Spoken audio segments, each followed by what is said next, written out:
Good day, ladies and gentlemen. Welcome to CE-5 Academy. My name is Ashley Epstein, and it is an absolute pleasure to have you guys here with us for our very first podcast. Welcome.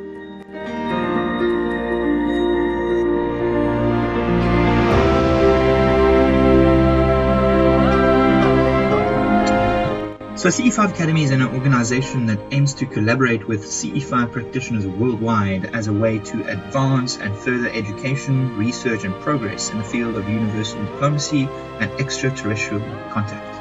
If you guys have never heard of what a CE-5 is before, I welcome you onto this channel and onto our very first podcast, and I will go on to describe what is a CE-5 for those of you who have not heard about it before. For those of you who have heard about it before and I've been practicing CE-5s, please hang on with us. We are about to discuss some very interesting subjects and we would love your feedback and your comment. So, CE-5 is a term describing a fifth category of close encounters with extraterrestrial intelligences. These are mostly characterized by mutual, bilateral communication rather than unilateral contact.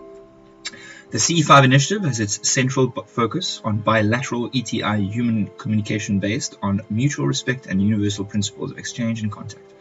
Close encounters can range from various different types. Number 1 to number 4 are essentially passive, reactive, and extraterrestrials initiated. A CE-5 is distinguished from these by conscious, voluntary, and proactive human-initiated or cooperative contacts with extraterrestrial intelligences. Evidence exists indicating that CE-5s have successfully occurred in the past, and the inevitable maturing of the human-extraterrestrial relationship requires greater research and outreach efforts into this possibility. While ultimate control of such contact and exchange will, and probably should, remain with the technologically more advanced intelligent life forms, i.e. extraterrestrial intelligence, this does not lessen the importance of consensuous, voluntary human initiatives, contact and follow-up to the conventional CE types 1 to 4. Now, this segment can be found on our Facebook page, CE-5 Academy on Facebook, and this segment was taken from Dr. Steven Greer explanation of what a CE-5 contact is. To remind you, Steven Greer was the founder of the CE-5 initiative. He was possibly not the first person to have made contact with extraterrestrials in that way, but he was the first person in the West to westernize it and bring that information through to more people. I also just want to remind you that close encounters of the first, second, third, and fourth kind, actually first, second, and third kind, were developed by Dr. J. Helen Hynek, who was senior scientific advisor to the U.S. Air Force in the 50s and the 60s. The CE type number 4, which is mostly referred to as abductions, was later added, and then there was CE-5, developed by Dr. Steven Greer. So jumping right in there, is there proof that CE-5s are successful and actually real? Now, this is a very tricky question. It's not as simple as yes and no, but I'll be honest with you, it is as simple as yes and no, and it's a big yes. The idea that CE-5s are real and exist and can be verified by any single person that wishes to take that on is evident. It is clear that if someone chooses to make a change in their life and have an open mind and practice the CE-5 protocols, one will inevitably make peaceful, diplomatic, and human-initiated contact with our galactic brothers and sisters who are visiting us, and which I will remind you are not visiting us since yesterday or the month before, but we as a society have been visited for the last couple of thousands of years, if not more.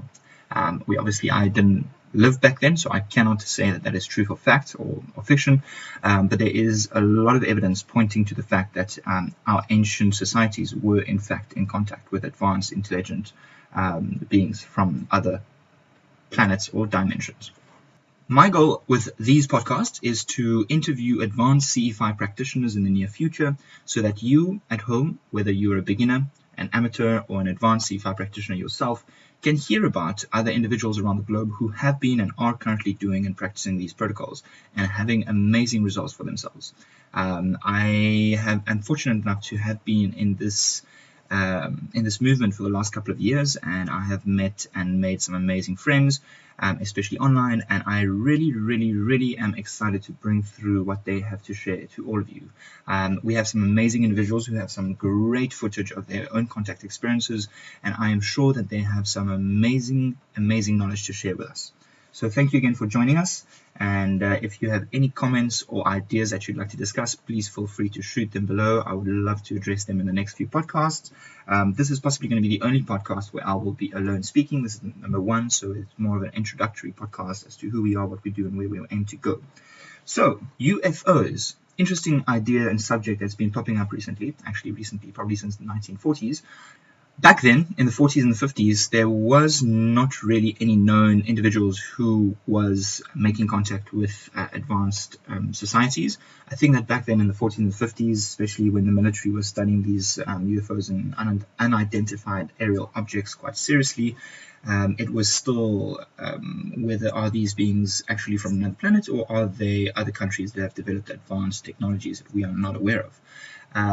So as the years progressed, from my understanding, in the 70s especially, and in South America, the South Americans, namely that of Sixto Paz Wells and the Rama group and his brothers and sisters, a whole family actually got into the concept. So if you have not heard of that story, I highly recommend to YouTube Sixto Paz Wells, or to have a look at the other information out there that discuss this, as I believe that Sixto, his team, family, and Charlie, and everyone in the Paz Wells family were the very first individuals that we are aware of that was making peaceful, diplomatic, and serious conscious contact with these advanced societies. They used to bring a lot of amazing journalists to the Chilca Desert in Peru with them to do all of these amazing contact experiences that they still do to this day.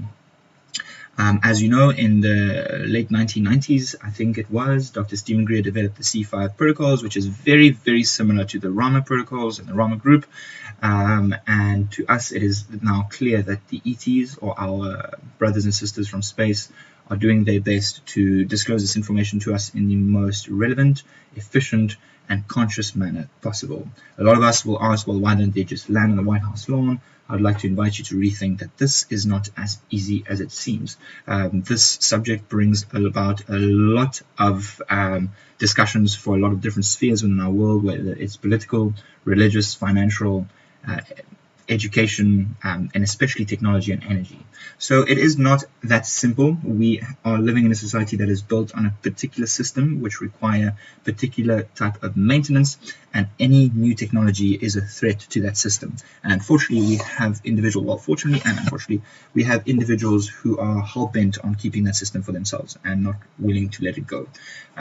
As Dr. Steven Greer says, we are possibly a whole century behind what we should have been technologically, because of the fossil fuel industry and the fossil fuel era, which does not seem like it wants to let go control of what it currently has, especially infrastructure. That would be the biggest one. The current infrastructure in place for the energy systems around the globe would possibly be way too big to just let go because of a new technology and a new breakthrough, which, I remind you, would enable our entire society to live in peace, in harmony, and in freedom, because the cost of food would go down, the cost of transport would go down, the cost of life itself would go down. Therefore, people would wake up not needing to survive.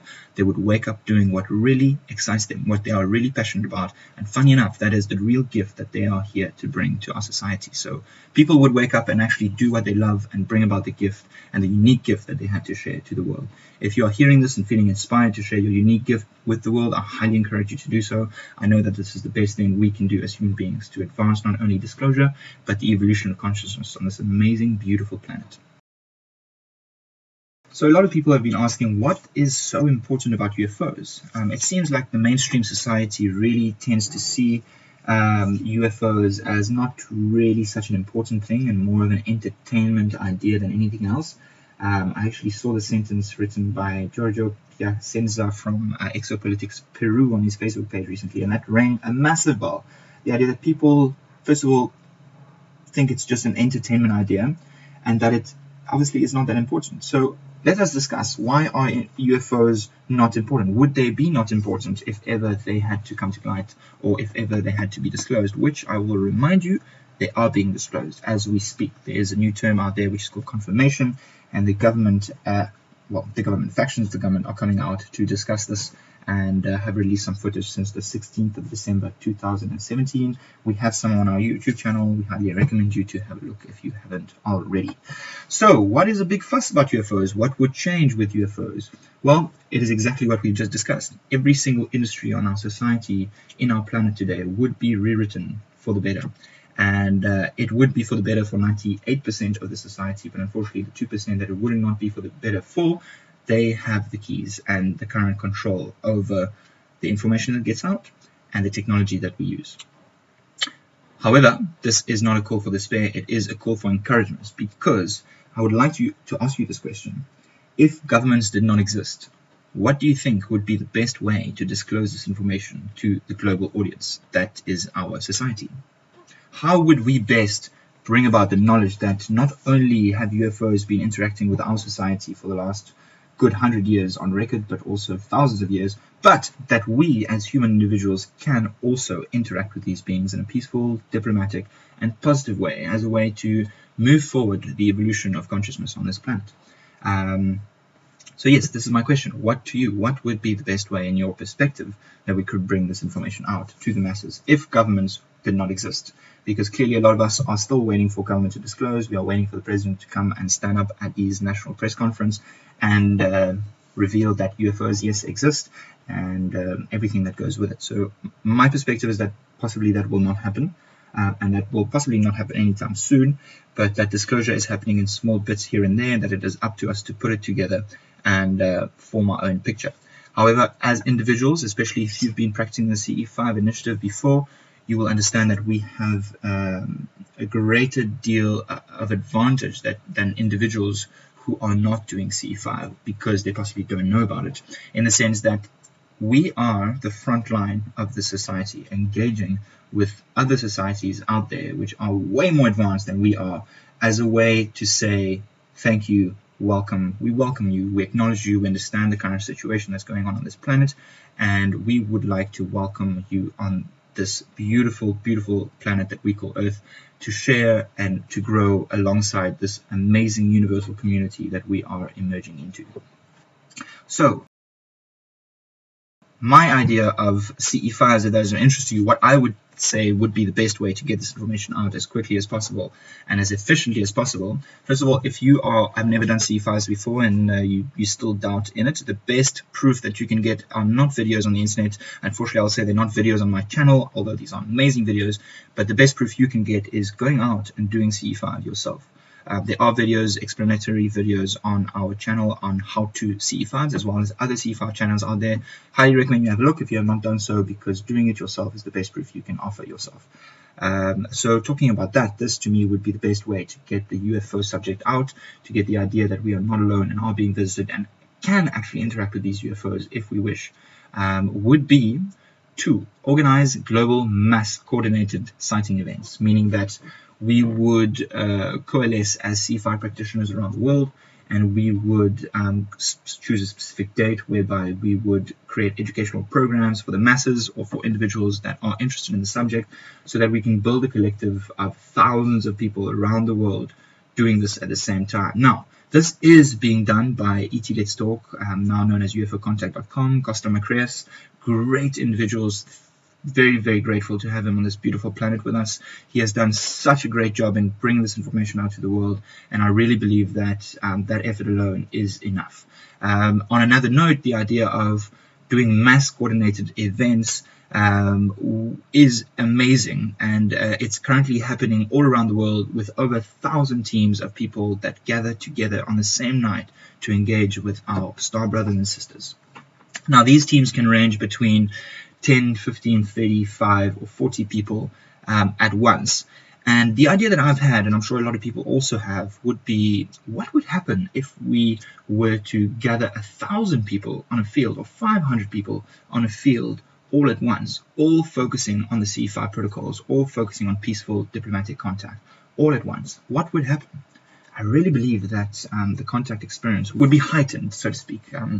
And I think that now imagine doing that all around the world at the same time, thousands of people in one location all around the world. amounting to 50,000 people doing it all at the same time. I think that this would bring about a lot of amazing sightings, a lot of footage, and if that was being done on a regular basis, I believe that could also bring about a lot of impact and awareness to the masses. I think, though, that there is a lot of amazing initiatives out there that are doing so. There's the CE-5 initiative on Facebook. If you have not had a look at it, please have a look. Run by a good friend, James Landoli, who's an amazing human being too, who's been a great benefit for the contact movement. And James, if you're listening to this, I just really want to thank you for your time and your work. He started a recent UFO channel called The Rational UFO. Highly recommend that you have a look. We understand that there's a lot of disinformation out there within the UFO community nowadays. So if you have some time, do yourself a favor and have a look at his channel, The Rational UFO. We also have amazing other individuals out there like Post-Disclosure World. I think I've said that correctly. But anyways, the idea is that there are a lot of people that are catching up to the subject and understanding what's going on and are sharing this with the world. So if you also feel that calling, then feel free to get your creativity moving and your imagination to really bring about this information as best as you can to your friends, family, and colleagues.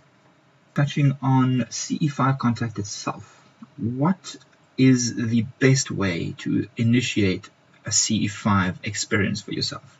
Again, I'll repeat, there are explanatory videos on the YouTube channel that explains how to initiate contact. Please excuse the quality of the video. I made this literally with 5 minutes of preparation. I was just very excited. I had a camera in my hand and a free room for 10 minutes, and so I literally just put the camera on and did it. Back then I did that how to contact UFOs, I think it's called. So have a look. It has some great information. Again, don't pay attention to the quality, but just listen to the message. If I had to share with you one thing that I think is primordial to creating a successful CE-5 contact experience for yourself, is the recognition and the idea that contacting other beings out there is not the primary goal. The primary goal is contacting the only being that you know of, and that is yourself. And by that, a lot of people can think that as cheesy, but I invite you to reconsider in the sense that we live in a world that has taught us since we are kids that the external world outside of ourselves is the main world we should worry about, and the main world we should pay attention to, whereby we forget the inner world that we live in, the world that experiences all of our emotions, our feelings, our thoughts, our beliefs, and ultimately this is where our actions stem from. And as you can understand, actions is what creates the experience that we have of this world. So the idea that we are far bigger, far wider than we have been led to believe, for me, is true. I have dived deep into my own consciousness for the last couple of years, and my life has made a 180-degree turn and changed for the better. I used to live in a world where I believed I had no control of the external world, and that to a degree is still true. We do not have control of the external world, but one thing we have control of is our perception of the external world, meaning that brings about control of the way we see things, the way we feel about things, and the way we act and react to things.